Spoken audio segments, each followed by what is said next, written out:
Mga Mars, another day, another vlog!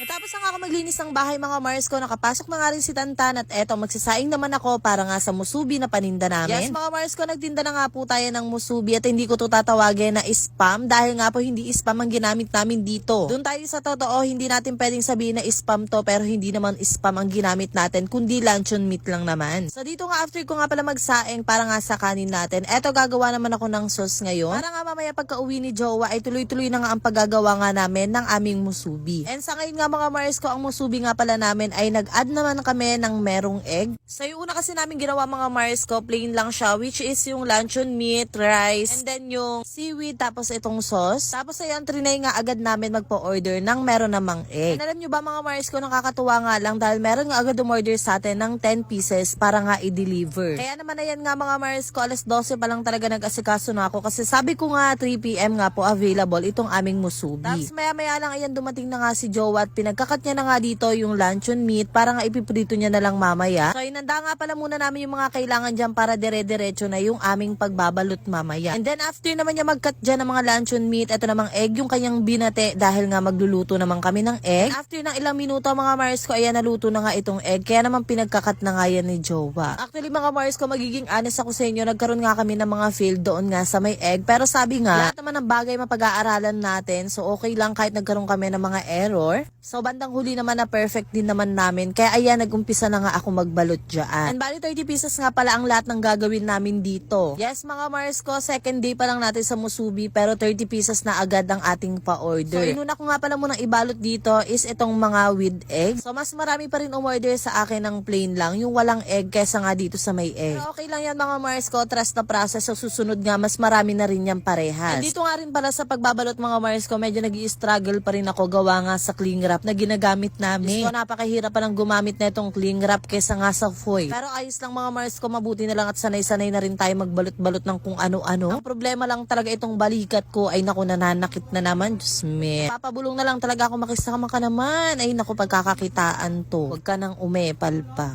Hala.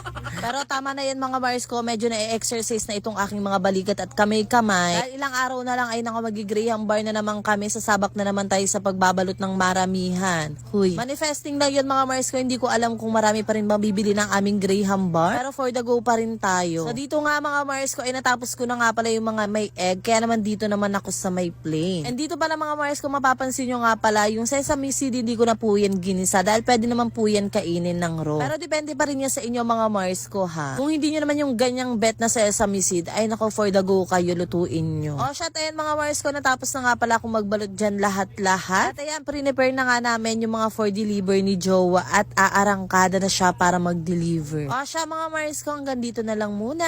In lang. Bye-bye.